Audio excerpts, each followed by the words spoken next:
Tsy atsika fa ny fahasoavan'Andriamanitra miaraka amintsika.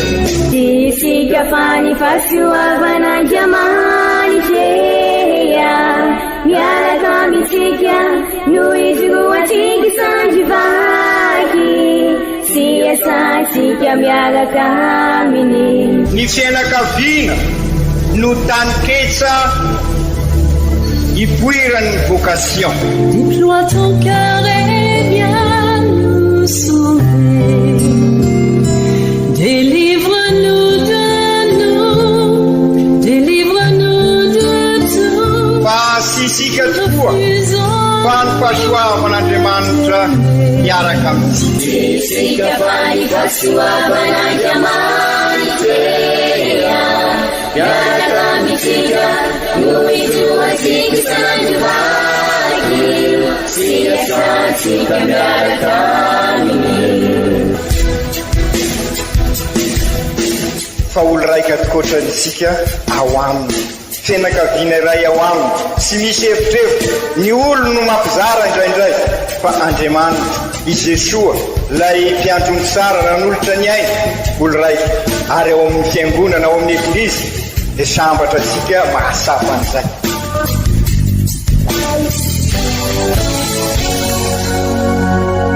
Olo araiky atsika atambatry ny fanahy masina kamiray, olo araiky ao amin'ny Kristy.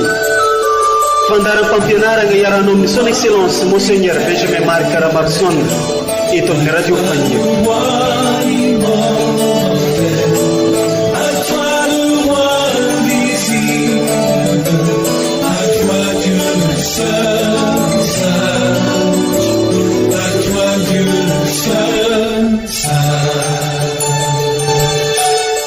Andriamanitro, ny fijalian'i Jesosy Kristy tomponay no nanafonanao ny fahafatesa, lova ny fandimbiasan'ny taranaka rehetra. Koa ampahatsiarovinay mandrakariva ny famindramponao, ary hamasino sy arovo lalandava izay mpanomponao. Satria ny fitiavanao anay no nanorenan'ny Kristy zanakao tamin'ny rany ny misterin'ny Paka. Faly magnano mbola tsara tsika jiaby eo ve tsy ankanavaka. Mpiheno mpagnaraka tsy tapaka ity onjam-peo mamontsika ity. Magnaraka izany ampinoagna, ampitiavagna amin'ny fanantenana.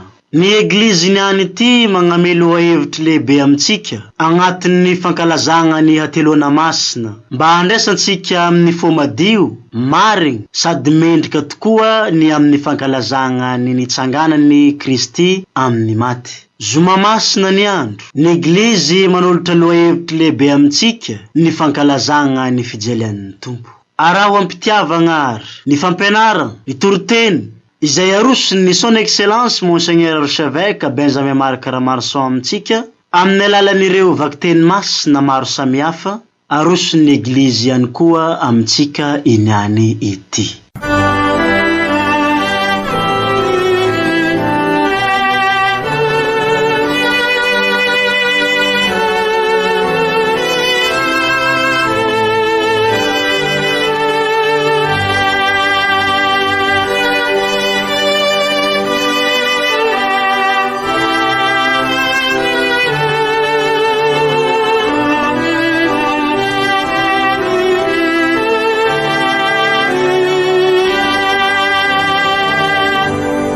Boky-nizay empaminany.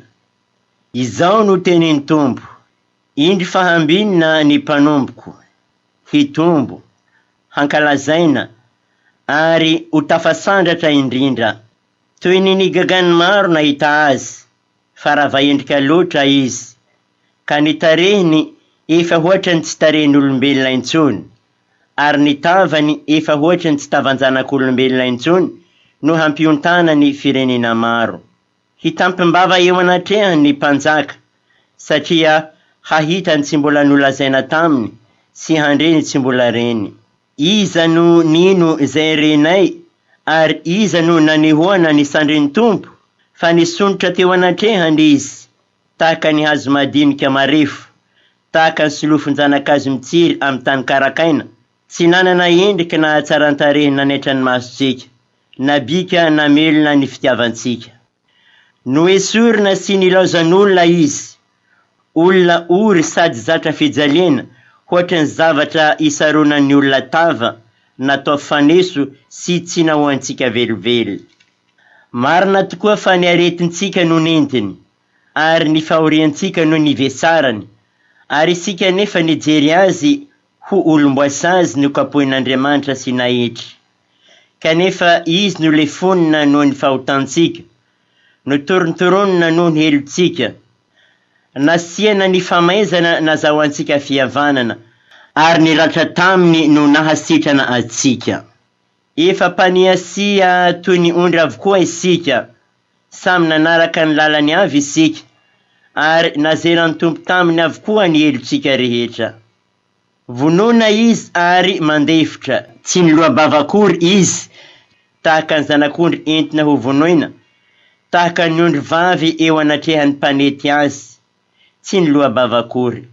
No esorina izy noho ny fampahoriana sy ny fitsarana, ary iza moa tamin'ireo niarabelona taminy no mba nihevitra fanofongorana eo amin'ny tany nivelona izy, ary no izoin-doza noho ny fahotan'ny vahoakako. Natao iray fasina tamin'ny ratsy fanahy izy, ary eo amin'ny mpanan-karena no ny efa maty, nefa tsy mba nanao ny tsy marina, ary tsy mba nisy fitaka teo am-bavany. Sitraky ny Tompony nanorotoro azy tamin'ny fijaliana, nefa rehefa voatitry ny fanahiny ny sorom-panonerana dia hahita taranaka izy, ho lava andro hiainana, ary hambinina eo an-tanany ny hevitra nokasain'ny Tompo. Noho ny fijalian'ny fanahiny dia hahita izy, ka ho afa-po. Ilay marina mpanomboko noho ny fahalalany, hanamarina olona betsaka, ary ny tenany hivesatry ny heloko ireo. Noho izany, homeko anjara eo amin'ny lehibe izy, ary hiara-mizara bambo amin'ny mahery, satria nanolotra ny ainy ho faty izy, sady nataony isan'ny mpanao ratsy, ary ny tenany no hitondra ny fahotan'ny maro, sady hanao fifonana ho an'ny mpanota. Izany ary ny tenin'ny Tompo, isaorana ny Andriamanitra.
Vakteny masina faharoa, taratasy ho an'ny kristianina Hebreo. Ry kristianina havana, no isika manana mpisorona lehibe izay lasa namaky ny lanitra, dia i Jesoa zanak'Andriamanitra, dia aoka ho tanantsika mafy ny finoana efa nekentsika. Satria tsy mpisorombe tsy mahalala mangoraka ny falementsika no antsika, fa efa nalaim-panahy tahaka antsika tamin'ny zavatra rehetra izy, afa-tsy ny fahotana. Koa aoka isika anatona ny fiketran'ny fahasoavana amampitokiana, mba azahoantsika famindrampo sy hahitantsika fahasoavana ary amonjena antsika amin'ny andro ilantsika izany. Fa tamin'ny andro ny nofony i Kristy no nanolotra fivavahana fifonana no mba mpitarainana mafy sy ranomasobe tamin'ilay nahavonjy azy tamin'ny fahafatesana, sady nohinohiny noho ny fahatahorany an'Andriamanitra dia niaritra ny fanekena tamin'ny fahorenany aretany na dia zanaka aza. Ary ankehitriny efa tonga amin'izay fanaperana izy, ka tonga fototry ny famonjena mandrakizay ho an'izay maneky azy. Izany ary ny tenin'ny Tompo, isaorana ny Andriamanitra.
Tsika mianakavy anene Tompo,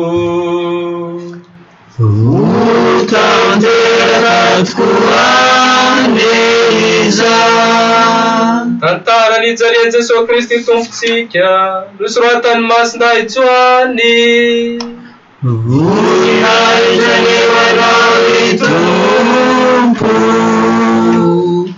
Tamin'ny zanandro zany dia lasa i Jesosy sy ny mpianany nankany andafin'ny rekan'ny Sedrona, izay nisy saha anankiray nidiran'izy sy ny mpianany.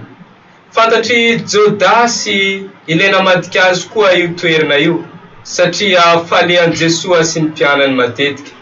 Ka noho voareny ny antoko miaramila iray sy ny mpiandry raraha avy amin'ny lohandohan'ny mpisorona sy ny fariziana, dia nankao izy nitondra fanala sy fanilo ary fiadiana.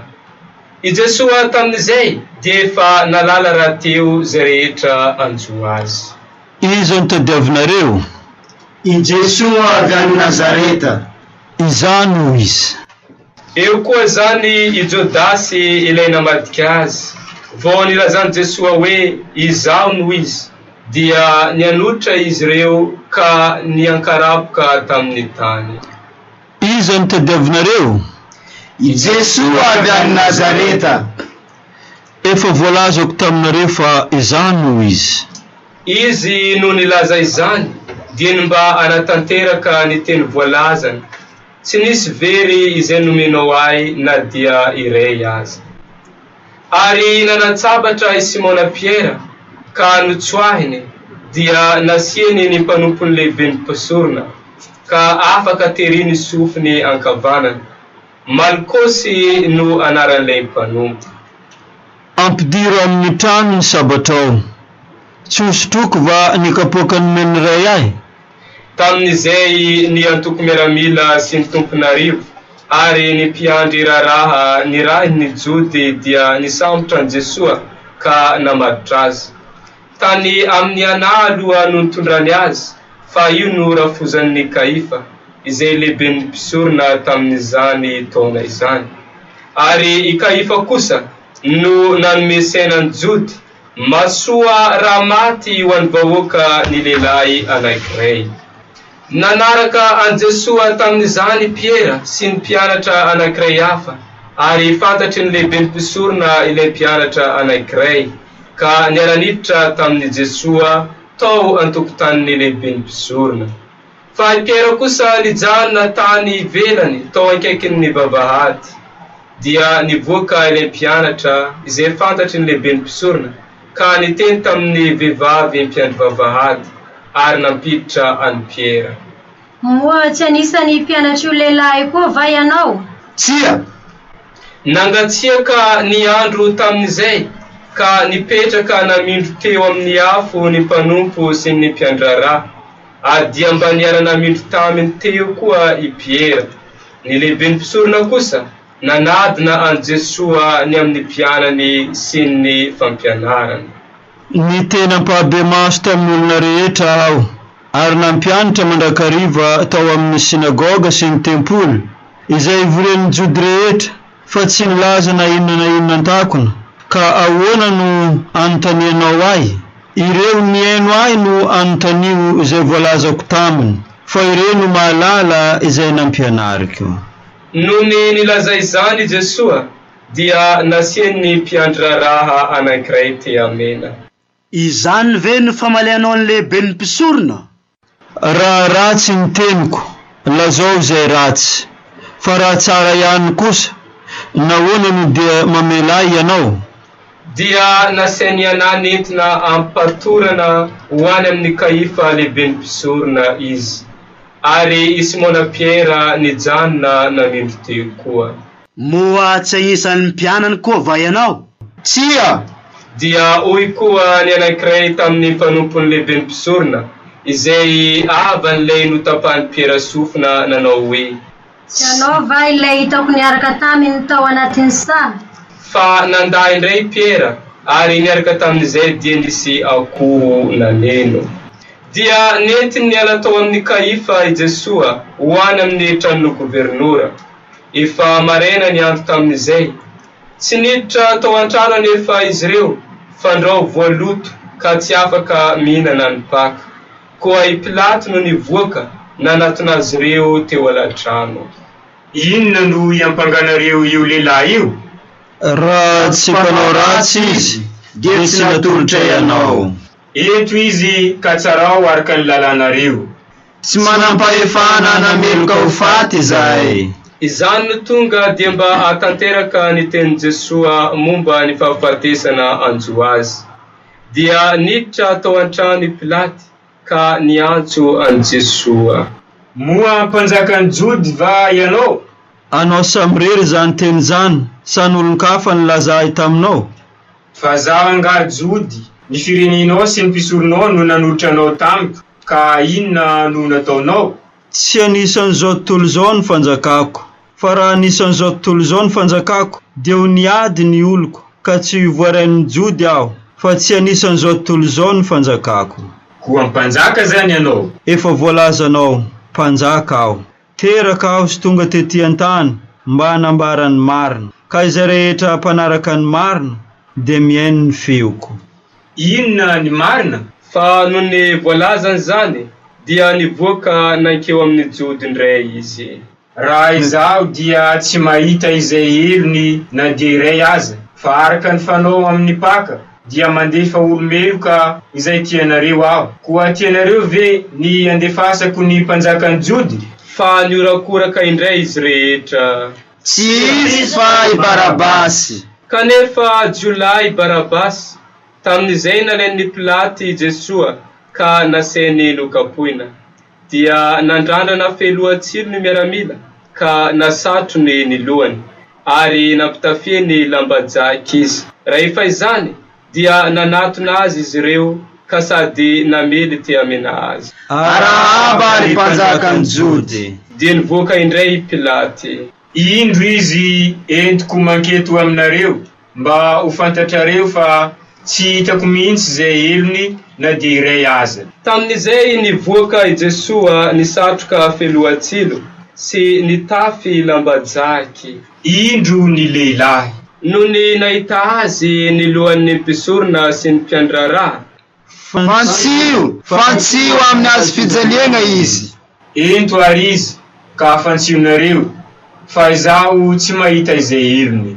Manana lalàna izay, ary araka ny lalànay dia tsy maintsy hovonona izy, satria manao ny tenany ho zanak'Andriamanitra. Nandray izany i Pilaty vao maika natahotra, ary niditra tao an-trano indray izy. Avy aiza moa ianao? Fa tsy namaly azy Jesoa. Izaho indray ve no tsy hiteninanao? Tsy fantatrao anga fa sady manampahefana andefanao aho no manampahefana amantsikanao amin'ny hazo fijaliana koa? Tsy manampahefana amiko ianao, raha tsy nomenanao avy any ambony izany. Koa izay nanolotra ahy taminao, nomeloko kokoa noho ianao. Hatramin'izay dia nitady andefa azy Pilaty. Raha mandefa ny ianao dia tsy mba sakezan'ny Sezara, satria izay manao ny tenany ho mpanjaka dia mitsangaka nohitra ny Sezara. Noho ny nandray izany teny izany Pilaty, dia nitondra Jesoa niboaka ka nipetraka teo amin'ny fitsarana, ao amin'ny fitoerana atao hoe Litostrotos na Gabata amin'ny teny Hebreo. Andro fiomanana ampaka tamin'izay, ary tokony ho tamin'ny ora fahaenina. Indro ny mpanjakanareo. Esory, fantsio amin'ny hazo fijaliana izy. Dia ho fantsiko amin'ny hazo fijaliana ve ny mpanjakanareo? Izay tsy manana mpanjaka afa-tsy Sezara. Tamin'izay dia natolony azy ho fantsiana i Jesoa, ka noresin'izy ireo izy dia nentiny. Nentin'ny Jesoa ny hazo fijaliana, dia tonga teo amin'ny toerana atao hoe Kalveris na Golgota amin'ny teny Hebreo.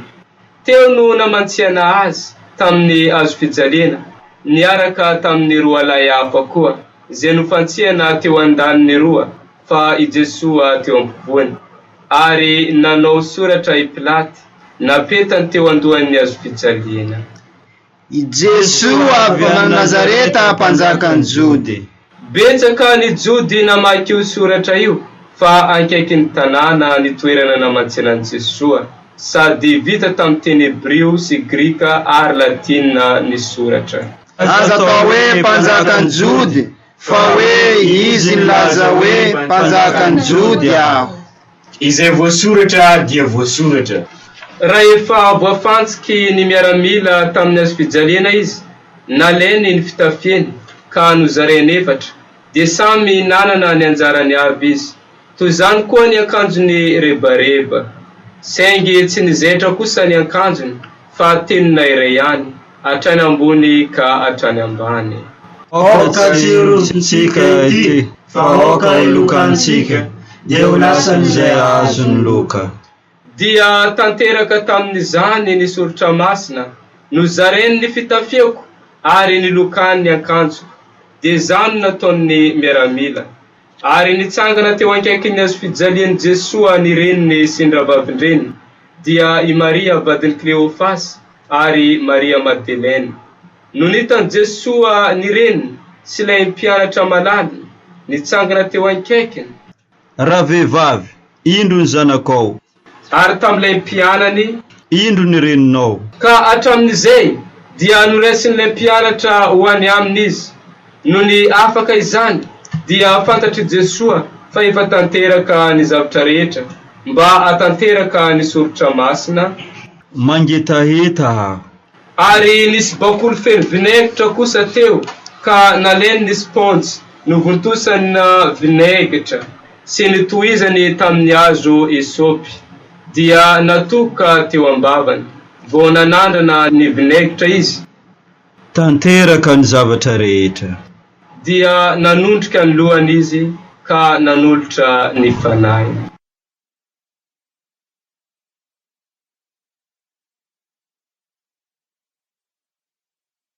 Ary andro fiomanana tamin'izay, ka nangataka tamin'ny Pilaty ny Jody, mba ho tapahina ny ranjon'izy ireo, dia ho esorina. mba tsy hisy faty miantona amin'ny azo fijaliana amin'ny andro sabata. Dia tonga ny miaramila dia nanapaka ny ranjony voalohany sy ny an'ilay anankiray niarano fantsena taminy koa. Fa noho nankeo aminy Jesosy izy ireo dia hitany fa efa maty sady ka tsy mba mitapahany ny ranjony. Fa nolefony ny miaramila anankiray kosa nilany voany ka nisy rasy rano nivoaka niaraka tamin'izay. Ary ilay nahita no nilaza ka marina ny filaza. Sady fantany fa milaza ny marina izy mba inonareo koa. Ary zany no tonga dia mba atanteraka ny soritra masina, tsisy utapahana ny taolany na dia iray aza. Ary ijery izay nolefonina izy.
Izaniare nitenere tompo derane wanari Kristi.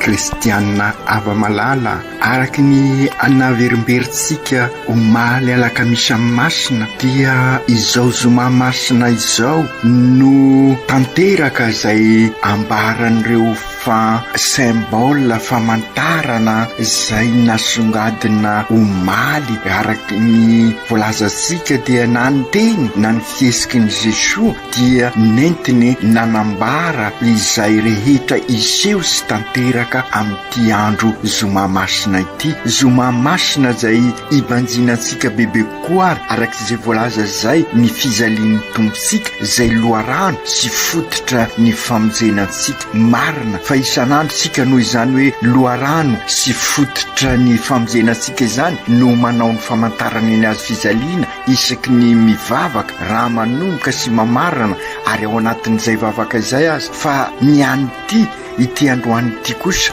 dia mibanjina manokana ny fizalian'ny tompo sy mandray ny vokatry izany fizaliana izany tsika dia sinona fa ilay dinam-pitiavana zay tanteraka tamin'ny alalan'i Jesosy sy ilay fampihavanana ao amin'Andriamanitra ray Trinité masina, fampihavanana amintsika samy olombelona, fampihavanana amin'ny tontolo iainana ka mitondrantsika ary izao fibanjinantsika izao fizalian'i Jesosy izao amin'ny fahariana vaovao. Ary zay no vokatra sy dikany fizaliana ny ainan'i Jesosy. Fantatsika nefa fa izy izay sy nanota araky ny averimberisika dia nanaiky ho fahotana mba hibaby ny rofosika rehetrarehetra mba ho tanteraka izay fiavozana izay ilay fahariana vaovao ao amin'ny dina-pitiavana sy ny fanakempihavanana. Fahariana vaovao ho antsika tokoa ny fankatoavan'i Jesoa ny sitrak'Andriamanitra, ary izany ny fototry ny fankalazana tanteraisika amin'izao zoma masina izao, izay efa nobanjintsika fa tamin'ny alalan'ny famantarana omaly, tamin'ny alalan'ny symbole ho isika. Ka izay indrindrary ry kristianina havana, aoka isainsaina bebe koisika, ampiditra ao am-posika bebe koa izao fankalazana taosika izao, no arian'Andriamanitra hitoviendrika amintsika.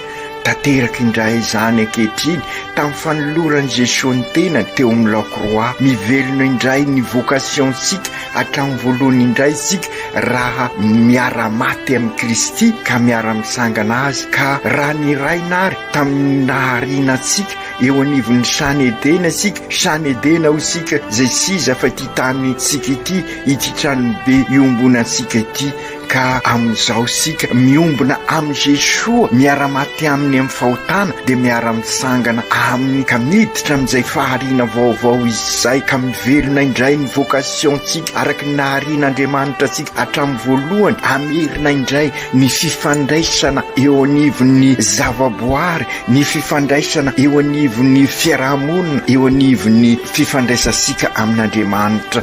Azosika sara ary azosika onina ny tena dikany ny sinôda tapany faharoa zay iainasika izao.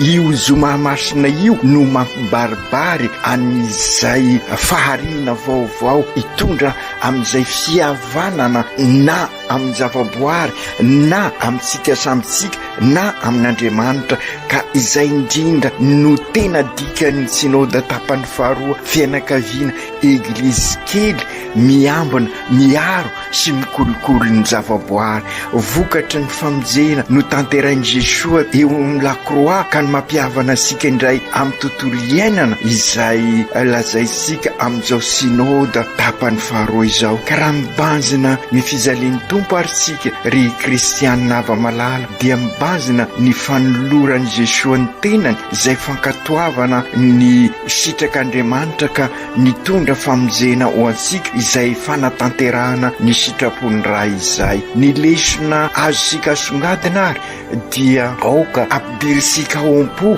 nylay tenin'i Jesosy teo amin'ny la croix, oko tanteraka amiko araky ny sitrakao. Io no mampiova ny zavadrehetra ary natonga n'ilay fihavanana ary mitondra ny dina-pihavanana vaovao izay mitondra amin'ny fahariana vaovao.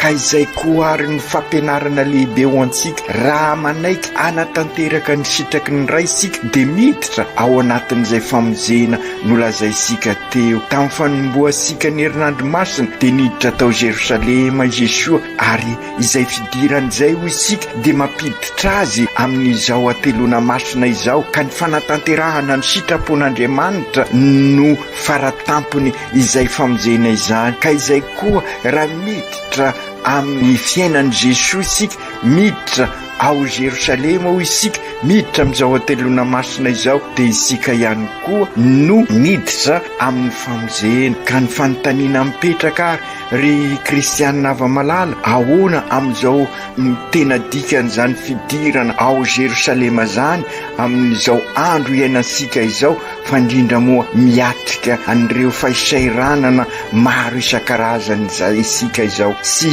inona ry kristianina ava-malala ny dikan'izay hoe miditra ao Jerosalema izay, satria matoa niditra ao Jerosalema i Jesosy araky ny lazaisika dia fanatanterahana ny sitrapon'Andriamanitra. Ka izay koa zany sy maintsy lalana ho ansika fanatanterahana ny sitrapon'Andriamanitra. Ary inona izay fanatanterahana ny sitrapon'Andriamanitra izay?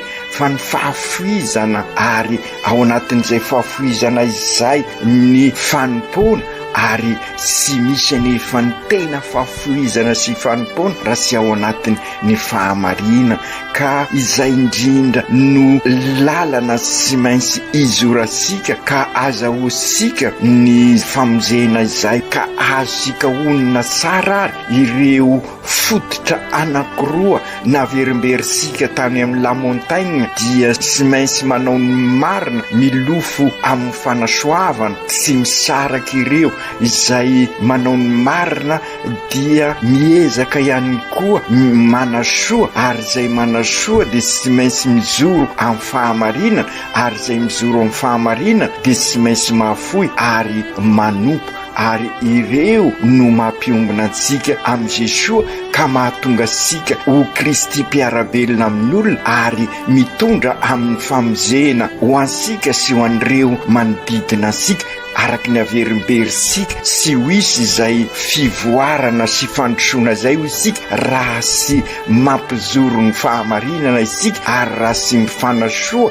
sy mifampisimina ao anatin'ny fahafoizana sy ny fanompoana.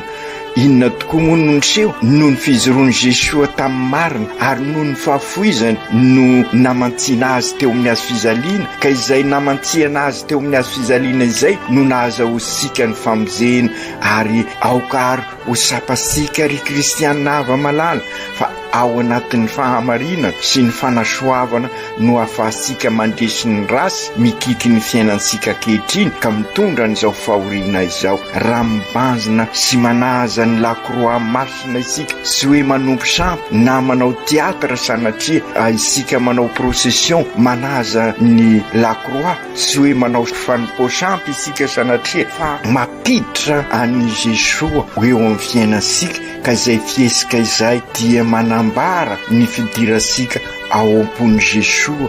Inona tokoa moa no haintsika tamin'ny evanjely vondranesika teo nisy rano sy rà nivoaka tamin'ny fony Jesosy ka io rano sy rà izay manadio antsika ka mampiombona antsika amin'Andriamanitra no mampiombona antsika samy olombelona sy amin'ny tontolo iainana ka azahoantsika fiainam-baovao ka na dia eo aza ny sidra maro isan-karazany dia nandresy isika ary araky ny fampianarany ireo abany fiangonana dia io rano sy rà io nivoaka tamin'ny fo ny Jesosy ny le fonina no manambara ny fahaterahan'ny eglizy ka raha aina amin'ny Jesosy isika ary zay no mahatonga ny eglizy maneho ny fankahirezana ho an'ny olona satria izay no mampiombona azy amin'ny Jesosy ary zay ny antom-pisiany ihany koa ka raha mandinika an'izany rehetra izany ary sika ry kristianina havana dia izao fankalazasika zao dia mitondra sika bebe kokoa hiatrika ny zava-misy izay manahirana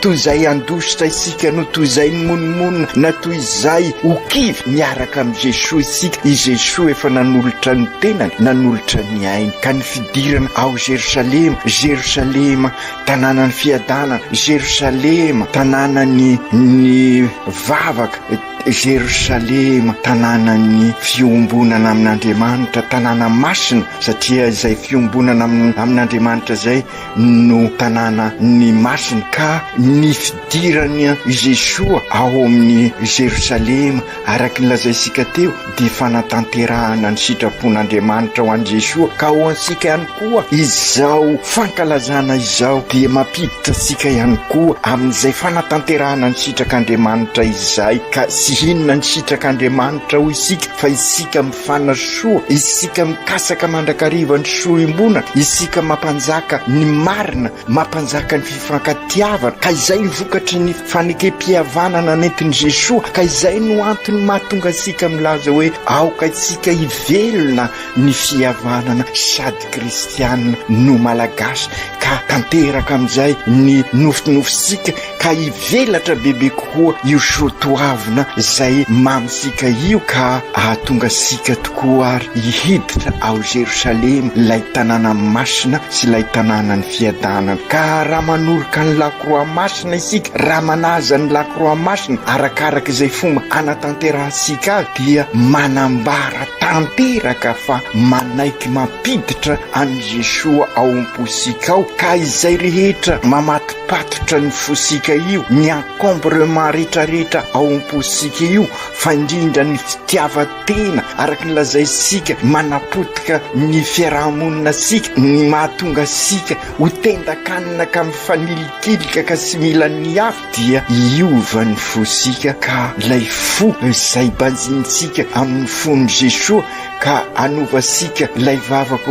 hoe ka anaka ny fonao ny fonay ka anaka ny fony Jesoa tokoa isika ka am'izay zary tabernakla velona anaka ny chapeau ny famindrapo ka izara an'izay famindrapo izay fitiavana zay tahaka ny masiny Maria teo apototry ny azo fizaliana ka izy no nijara ny vaovao mafaly tamin'ny Elizabeta isika ihany koa zany no tabernakla velona amin'izao ka izara ny fanekempihavanana vaovao tanteraka ao am Jesoa ka hitondra an'izay eo am mpiarabelona amintsika ka tanteraka amin'izay lay teny faneva ivelomasika amin'izao sinoda izao de sinona ny hoe eglizy velona velomin'ny batemy miombona miara-dalana ka mandray atanana iraina ho missionnaire ho tabernakla velona ry kristianina havana manka eresika izany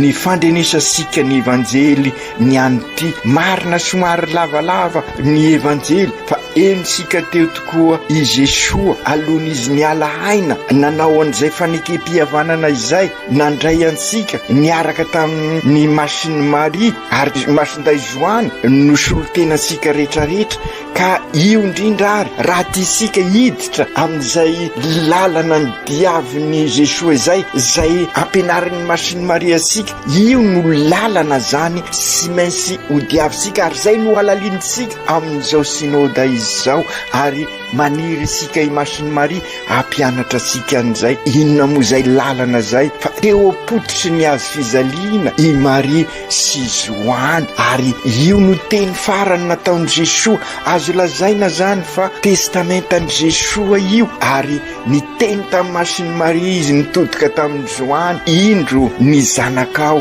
ary aveo izy niteny tamin'i Joany indro ny reninao ary nanomboka tamin'io andro io tamin'io fotoana io dia nandray any masiny Maria tao an-tranon'ny Joany izay ny lakle ahafahasika mba hivelona ny maha kristianina mahavita batemy isika kristianina mpanaradian'i Kristy ka mivelona ny marina mahafoy mano ary mifanasoa sy mifampisimbona mikasaka ny soiombonana ka ivelomasika ny vocation sika araky ny naharin'Andriamanitra sika nampirisina koa isika eto amin'ny diocese raha tadiditsika sara ny mandray an'ny masiny Maria izany no antony nizarahasika ireny meday ireny anambarahasika fa miombona amin'ny masiny Maria sika ary ampianarin'ny masiny Maria sy hoe sanatria manompo sampy sika amin'izany na sanatria manao sinema araky ny lazaisika sy manompo sampy sika averina indray ny sampy dia rehefa sy hita Andriamanitra ka very fanahy mbola velona tahaka ny manjoa sika zao dia misy maro no mamorona Andriamanitra ary ny tena loza dia lay Andriamanitra fironona ao anatsika ao dia ny fitiavatena ka izay indrindra sy izay ny meday fa ny sary masina dia arak'izay masina izay dia mampiombona ansika amin'Andriamanitra ary zay ny meday izay eo amintsika sy manompo sampy sika fa miara mivavaka amin'ny masiny Maria tantanan'ny masiny Maria sika ka tahaka ny masinday Joany nandray an'ny masiny Maria niova tanteraka ny fiainany ka amin'izay koa ny tranosika ny fosika ny fiarahamonina sika fa indrindra amin'izao fotoana sarotra zao ny fianakaviasika manana reny izay hitarika sika hiditra ao am-pony Jesoa ka izay fidirasika ao am-pony Jesoa izay no hitondra sika amin'ny famonjena ka ny fidirasika ao Jerusalema Jerosalema zany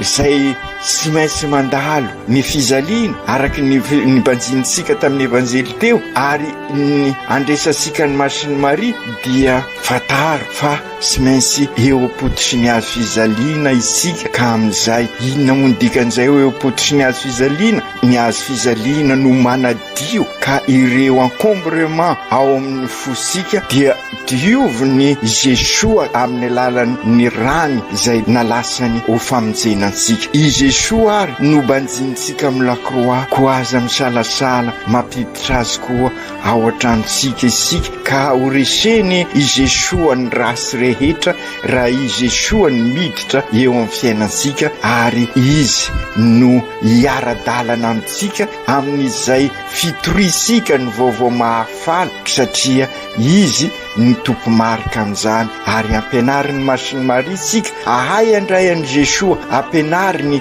ho kristianina mpiara-dalana sy mpiara-belona amin'ny olona tahaka ny nataony. Ka amin'izay ny miova ny fifandraisasika araky ny lazaisika teo, ny fifandraisasika amin'ny zavaboary, amin'ny fifandraisasika samitsika, ary ny fifandraisasika amin'Andriamanitra. Enitsika tamin'ny vaky teny teo reo olona nanesy an Jesoa, ka azagaga koa ary sika amin'izao lalam-piainana maha-kristianina, Kristy mpiara-belona ansika zao, fa tsy maintsy misy mpanarasy asika, misy mpanamavo asika, misy manarasy asika, ary misy aza manilikilika asika. Fantaro anefa fa izay no lalany nosafidianan'i Kristy, ka tsy maintsy ho lalantsika ihany koa, satria fanatanterahana ny sitrak'Andriamanitra. Ho indrindra ny vaky teny faharoa ny taratasy amin'ny Hebreo mananatra asika. I Jesoa dia nianatra ny fanekena tamin'ny fahorinany aretany, na dia zanaka azy, ary ankehitriny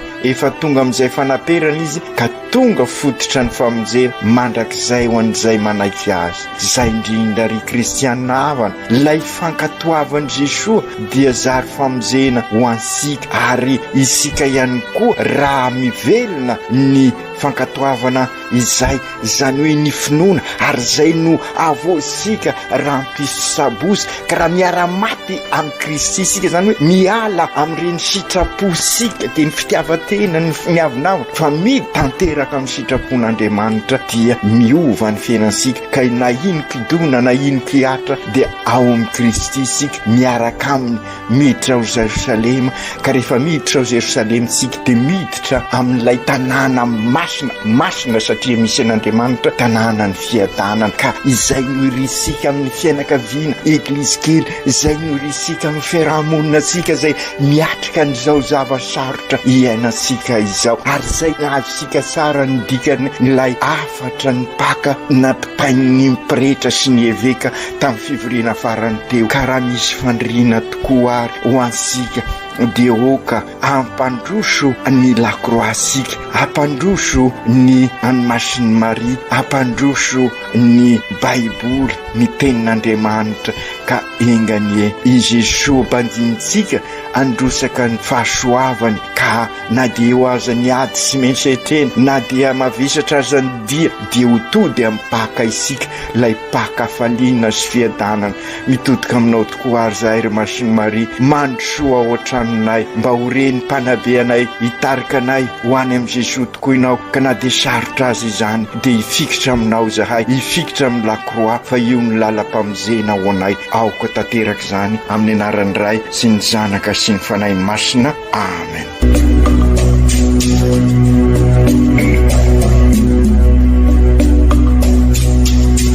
Tsy atsika fa ny fahasoavan'Andriamanitra miaraka amintsika.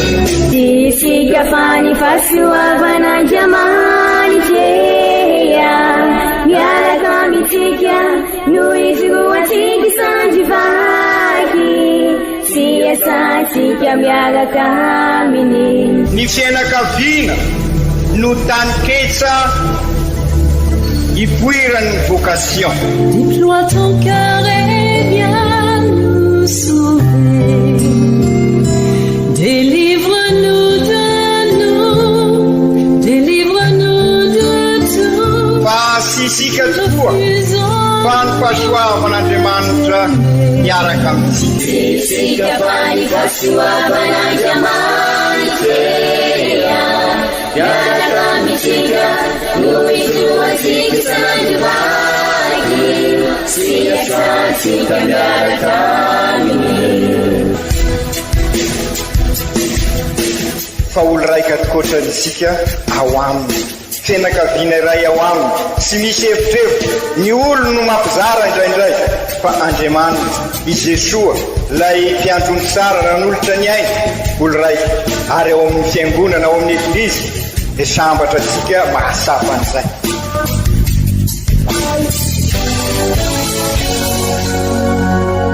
Olo araiky atsika atambatry ny fanahy masina Cameroun, olo araiky ao amin'ny Kristy. Fandaram-pampianarana iarahanao amin'ny son excellence Monseigneur Benjamin Marc Caramarson eto amin'ny radio Fania.